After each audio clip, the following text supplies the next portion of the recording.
اچھا ڈاکٹر صاحب، ہم نے یہ بھی دیکھا ہے کہ نوجوان جو ہیں، ہمارے نوجوان نسل میں زیادہ اس مسئلے کو جو ہے وہ ہم نے دیکھا ہے، اس پریشانی کو۔ اس میں وہی دو تین چیزیں نا، ایک تو جیسے میں نے بتایا کہ غلط پوسچر میں بیٹھنا، بالکل یہاں بعض کا دیکھتے ہیں کہ بچے ٹی وی دیکھ رہے ہیں یا موبائل کا بہت زیادہ استعمال کر رہے ہیں، ٹھیک ہے، تو وہ بیٹھے ہیں تو لیٹ گئے ہیں تو صوفے پہ انہوں نے اس کا سہارا لے لیا ہے، بالکل موبائل ان کے گردن کے ساتھ لگا ہوا ہے، رانگ وے استعمال کرتے ہوئے۔ رانگ وے استعمال کرتے ہیں، اس سے سٹریس آ جاتا ہے اور پھر وہ سروائکل اسپینڈلائٹس کی بالکل پوزیشن پہ بندہ پہنچ جاتا ہے۔ بالکل نوجوان نسل میں تو یہ عادتیں جو ہیں وہ یہ ہے، کولڈ ڈرنکس کا غلط استعمال کرتے ہیں، اچھا وہ بھی ڈی ہائیڈریشن کی طرف چلا جاتا ہے۔ جب ہماری ڈسک ڈی ہائیڈریٹ ہوگی تو ظاہر ہے اس کی بناوٹ ایسی ہے کہ جو اس کے درمیان والا نیوکلیس پلپوسش ہوتا ہے اور کچھ اس کے سائڈ پہ جو اینول رنگز ہوتے ہیں جی جی وہ ڈی ہائیڈریٹ ہو جاتے ہیں۔ اوکے ڈی ہائیڈریشن ہونے کی وجہ سے پھر وہ اس میں اسٹرینتھ کم ہو جاتی ہے، اسٹرینتھ کم ہونے کی وجہ سے اس پہ اگر آپ اوور برڈن کریں گے تو اس کے ٹیئر ہونے کے چانسز ہوتے ہیں۔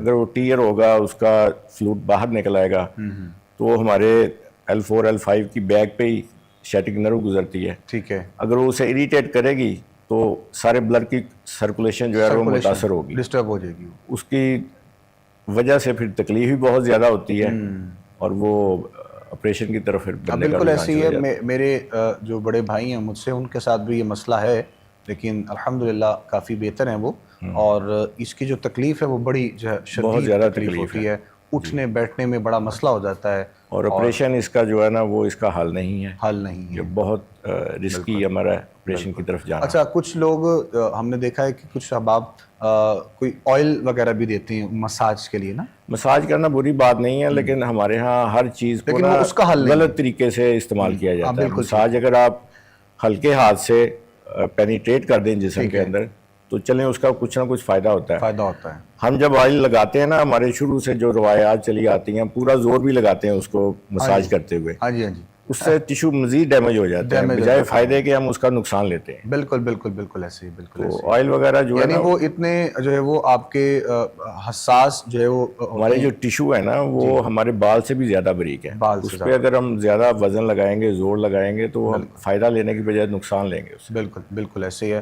مختلف ہم نے آج کل جو ہے وہ دیکھا ہے، اور جو اس طرح کی بیماریاں ہیں، تو شٹکا اور یہ جو کمر درد ہے اس کا بھی مسئلہ۔ اچھا ایک اور آپ نے بات کہی اور وہ بڑی خاص ہے، میں یہ سمجھتا ہوں، ڈرائیونگ کرتے ہوئے جو خاص طور پر لوگوں کا ایک عمل ہوتا ہے، اور چونکہ وہ ڈرائیونگ کر رہے ہوتے ہیں، سارا سارا دن گاڑی چلاتے ہیں، اور بغیر کسی جو ہے وہ سیو جگہ کے، یعنی کوئی چیز استعمال نہیں کرتے ہیں، اور ان کو معلوم نہیں ہوتا کہ ان کے ساتھ یہ مسئلہ کب ہو گیا۔ بیٹھنے کا پوسچر غلط ہے نا، پوشن غلط ہے، آپ نے اکثر دیکھا ہے کہ جو ڈرائیور حضرات ہیں وہ ایک سٹائل میں اس طرح سے بیٹھتے ہیں، ہاں جی ہاں جی، وہ ان کی عادت بن جاتی ہے، بالکل اس سے جسم میں کھچاؤ آ جاتا ہے۔ ایک تو یہ وجہ میں نے آپ کو بیان کیا شیٹیکا کی، ایک اس کے علاوہ ہماری بیک آف دا لیگ ایک مسل ہوتا ہے جسے ہم کہتے ہیں پیرافورمن سنڈروم، وہ کینچی کی طرح ہوتا ہے جس طرح سیدر بنی ہے، اس کے درمیان میں سے ہماری شیٹک نرو گزرتی ہے۔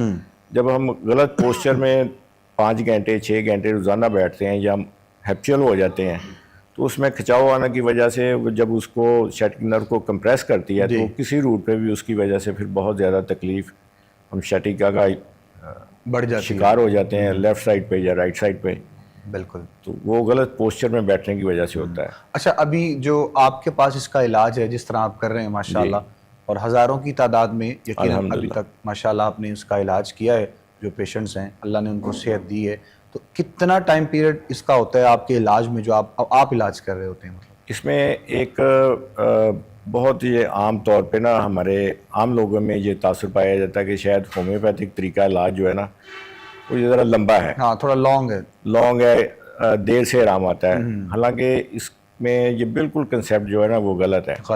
ہمارے پاس جو پیشنٹ آتے ہیں ان سے جب ہم پوچھتے ہیں نا کہ آپ کتنے عرصے سے اس میں مبتلا ہیں، اس بیماری میں، تو ہمیں یہی بتاتے ہیں کہ ہم پچھلے 5 سال سے 6 سال سے اس مرض میں مبتلا ہیں۔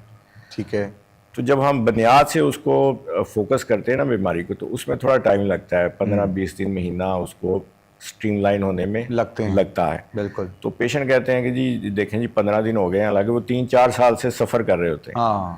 تو جب وہ بس 2 وہ ماہ ایک میں مائنڈ سیٹ لے کے آ جاتے ہیں نا شاید اب آ گئے ہیں تو اب 15-20 دن میں ہم ٹھیک ہو جائیں. ٹھیک ہو جائے، کیونکہ ان کے وہ پہلے لگوا چکے ہوتے ہیں نا اسٹیرائڈس وغیرہ، انجیکشن لیے ہوتے ہیں، اس سے فوری طور پہ آرام آتا ہے. آرام آتا لیکن اگر اس سے آرام آ جاتا ہو تو پھر ہمارے پاس تو کوئی نہ آئے، کوئی نہ آئے. بالکل. کیونکہ وہ تو وقتی آرام ہے. اس کے بعد وہ مزید زیادہ پوزیشن خراب میں جو وہ چلے جاتے ہیں. لیکن ہم 2-2.5 ماہ کے علاج کے اندر ہمارے پیشنٹ ماشاءاللہ کیور ہو جاتے ہیں. بالکل. اور الحمدللہ ہماری کلینک کی جو کیور ریشو ہے وہ 90% ہے.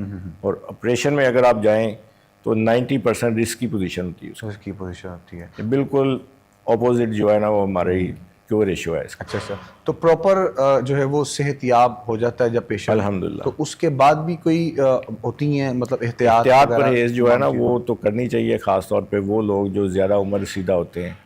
تو وزن نہیں اٹھانا چاہیے. ایج فیکٹر بھی بہت ہو جاتا ہے. ایج فیکٹر بھی ڈپینڈ کرتا ہے. اور وزن آپ تندرست ہونے کے بعد اگر اسی طریقے سے آپ بے احتیاطی کریں گے، جھک کے زیادہ وزن اٹھائیں گے یا سیڑھیاں چڑھتے ہوئے بھی احتیاطی کریں گے، تو اس میں پھر چانسز ہوتا ہے کہ دوبارہ خدا نہ خواستہ آپ کے پٹھوں میں کھچاؤ وغیرہ نہ آ جائے. کیونکہ موسٹلی جو ہمارے پاس پیشنٹ آتے ہیں شٹیکا تو بڑی بات کی علامات ہیں. سٹار میں یہ ہوتا ہے مسکولر اسپازم کے پیشنٹ آتے ہیں کہ جنہیں پٹھوں کا کھچاؤ ہوتا ہے، وہ ویکنس کی وجہ سے ہی ہوتا ہے. وہ اگر تندرست ہونے کے بعد بھی آپ احتیاط نہیں کریں گے تو پھر اس میں خدا نہ خواستہ دوبارہ جو مسائل جو ہے نا وہ تھوڑے بہت ہونے کے اچھا. چانسز یہ ہوتے ہیں. ویکنس کے حوالے سے ہمارے ہاں ایک بڑا ایسا معاملہ ہم نے دیکھا ہے، ویکنس کی ہو جائے یا کسی کو کوئی مسئلہ کوئی پریشانی ایسی پیش آ جائے تو وہ انجیکشن یوز کرتے ہیں ڈفرینٹ جو ہے وہ جو ہے وہ اس کو استعمال کیا جاتا ہے. وہ بہتر ہے یا پھر وہ نہیں کروانے چاہیے؟ نہیں دیکھیں، یہ جو انجیکشن ہوتے ہیں نا وہ بیسیکلی اس میں اینستھیسیا اور اسٹیرائڈ مکس کر کے لگائے جاتے ہیں. اوکے. اس سے یہ ایک تو ہم اب ٹرمز بولتے ہیں ہماری ہڈیوں کی جو بیماری ہے آسٹریوپروسس، بالکل ٹھیک ہے. وہ بھی اسی وجہ سے ہوتی ہے کہ ہڈیوں کا بربرا پن اسٹیرائڈس کے بے تحاشا استعمال کی وجہ سے ہوتا ہے. تو وہ اگر ہم کریں گے تو اس سے اسٹامک بھی خراب ہوتے ہیں. جو لوگ زیادہ عرصہ استعمال کرتے ہیں اسٹیرائڈس وغیرہ یا پین کلرز جو لیتے ہیں، سب سے پہلے ان کا اسٹامک ڈسٹرب ہوتا ہے، پھر اس کے بعد خدا نہ خواستہ کڈنی افیکٹ ہونا شروع ہو جاتی ہے. ٹھیک. تو انجیکشن تو کسی صورت بھی جو ہے نا وہ اس کا علاج نہ ہے اور نہ ہو سکتا ہے. بالکل ٹھیک.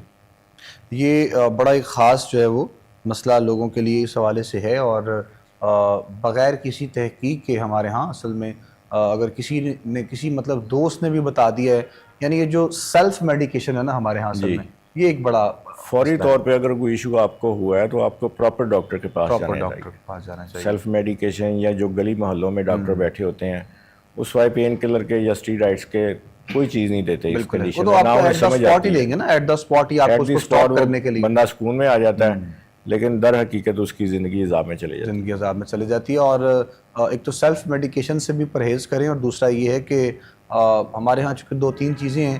نمبر 1 تو یہ ہے کہ فائنینشلی مسئلہ ہو جاتا ہے لوگوں کو. لوگ یہ سمجھتے ہیں کہ میں کسی اچھے ڈاکٹر کے پاس جاؤں گا تو اس کو فیس پے کرنی پڑے گی اور پھر اس کو دکھانا پڑے گا.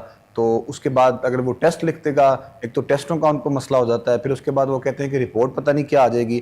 وہ اس چکر میں اپنی ڈیزیز کو بڑھا لیتے ہیں. جو ٹیسٹوں کا ایشو ہے نا دیکھیں وہ بڑا بعد میں آتا ہے. جی. پہلے تو ڈاکٹر اپنی پیشنٹ کو خود دیکھتا ہے، اسی ڈائگنوز کر لیتا ہے. بالکل. اگر اسے سمٹم سے پتہ چل جاتا ہے کہ اس کو کیا ایشو ہے تو پھر وہ ٹیسٹوں تک جانے کی پوزیشن نہیں پڑتی. بالکل.